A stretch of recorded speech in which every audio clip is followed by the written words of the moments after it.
तो इसलिए आज वक्फ संशोधन बिल के माध्यम से मुसलमानों के, पसमानदा समाज के मुसलमानों के लिए, जो पिछड़े वर्ग के मुसलमान हैं, जो गरीब तबके के मुसलमान हैं, जो मुसलमान में भी सबसे निम्न वर्ग के मुसलमान हैं, उनको भी आज न्याय देने का काम हो रहा है। तो आपको चिल्पों बम मचा रहे हैं, आप हल्ला कर रहे हैं, आप नैरेटिव सेट कर रहे हैं, जैसे लगता है कि इस देश में कोई तूफान आने वाला है।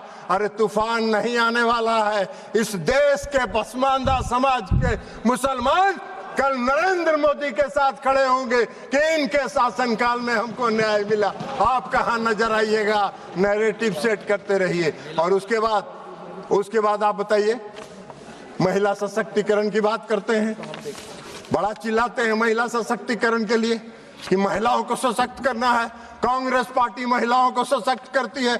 अरे कहां महिलाओं को? मुसलमान समुदाय में महिला नहीं है क्या? मुसलमान समुदाय में महिला नहीं है? आज अगर मुस्लिम समुदाय के महिलाओं को वक्फ के साथ जोड़ा जा रहा है, आपको क्यों विरोध हो रहा है? मुस्लिम समाज के महिलाओं को भी सशक्तिकरण का हक है, उनके सशक्तिकरण का भी काम प्रधानमंत्री नरेंद्र मोदी जी की सरकार ने किया। इस वक्फ संशोधन विधेयक के माध्यम से आपका नैरेटिव सेट कर रहे हैं पूरे देश में, जैसे लगता है मोदी जी मुस्लिम विरोधी हैं। मोदी जी पारदर्शी, मोदी जी सेकुलरिज्म, जिस तरह नीतीश कुमार जी ने बिहार में सेकुलरिज्म स्थापित किया, प्रधानमंत्री नरेंद्र मोदी जी भी पूरे देश में सेकुलरिज्म को लेकर आगे चल रहे हैं। समाज के हर तबके के साथ, समाज के हर वर्ग के साथ, देश के हर राज्य के साथ एक साथ काम करके उसको विकसित करने का काम कर रहे हैं, इसलिए कि उनका विजन, उनकी सोच व्यापक है। वो विकसित देश बनाना चाहते हैं, आत्मनिर्भर भारत बनाना चाहते हैं। आप देश को संकुचित रखना चाहते हैं, देश को बांट के वोट के लिए धर्म के आधार पर वोट को बांटना चाहते हैं, जो आपका चलने वाला नहीं है। अभी चर्चा हो रही थी, बहुत लोगों ने कहा इस संशोधन के माध्यम से डीएम को अधिकार क्यों दे दिया गया। बहुत लोगों ने सिविल प्रोसीजर कोड तक की बात करी, हमको हंसी आ रही थी। सीपीसी से क्या लेना देना है?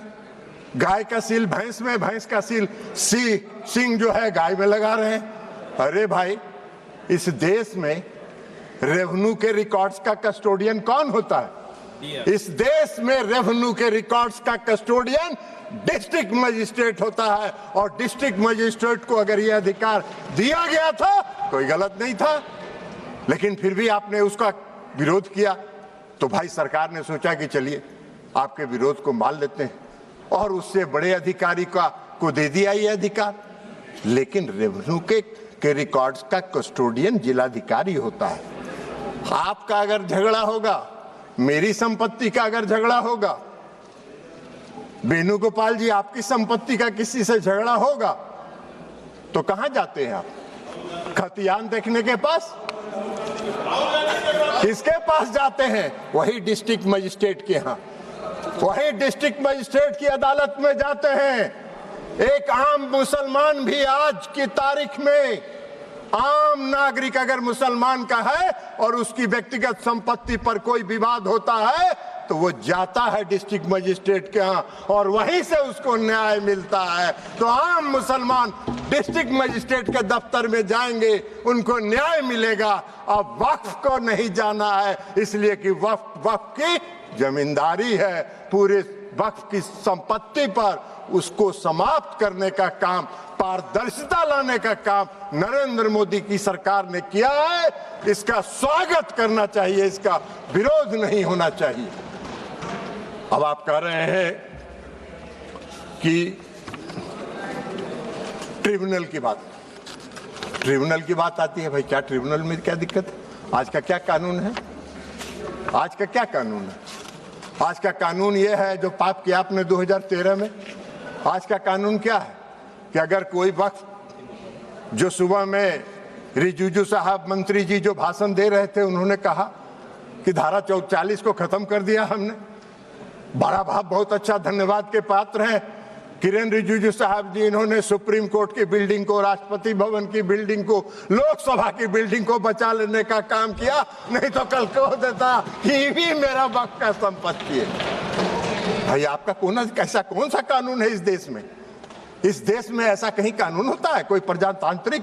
हम आजादी के बाद से इतने दिनों से इस देश को चला रहे हैं, कौन सा इस देश में ऐसा कानून है कि वक्फ ने जिस पर रख दिया हाथ वक्फ की संपत्ति हो गई?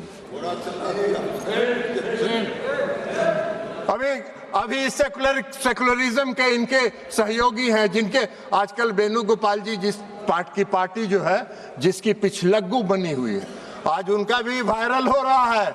इसी लोकसभा में उनका दिया हुआ भाषण वायरल हो रहा है, जिन्होंने कहा है कि पूरे डाक बंगला चौक को पटना के वक्फ वालों ने कब्जा करके रख लिया है, सख्त कानून बनना चाहिए और उन लोगों को विदा करना चाहिए। तो यही तो आपका है, यही आपका है, वायरल है। जरा बाहर निकल के वेणुगोपाल जी देख लीजिए, नहीं हो तो बोलिएगा हम भेज देंगे, मेरे पास भी है, हम भी भेज देंगे आपको, देख लीजिएगा। तो इसलिए आज वक्फ संशोधन बिल के माध्यम से मुसलमानों के, पसमानदा समाज के मुसलमानों के लिए, जो पिछड़े वर्ग के मुसलमान हैं, जो गरीब तबके के मुसलमान हैं, जो मुसलमान में भी सबसे निम्न वर्ग के मुसलमान हैं, उनको भी आज न्याय देने का काम हो रहा है। तो आपको चिल्पों बम मचा रहे हैं, आप हल्ला कर रहे हैं, आप नैरेटिव सेट कर रहे हैं, जैसे लगता है कि इस देश में कोई तूफान आने वाला है। अरे तूफान नहीं आने वाला है। इस देश के पसमानदा समाज के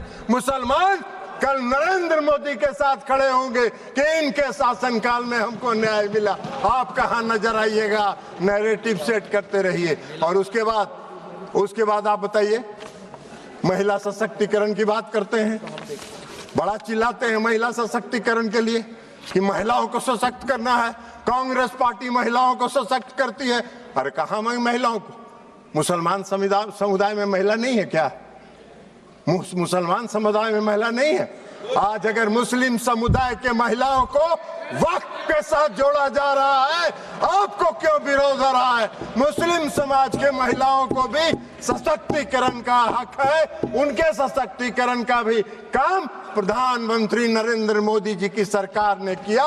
इस वक्फ संशोधन विधेयक के माध्यम से आपका नैरेटिव सेट कर रहे हैं पूरे देश में, जैसे लगता है मोदी जी मुस्लिम विरोधी हैं।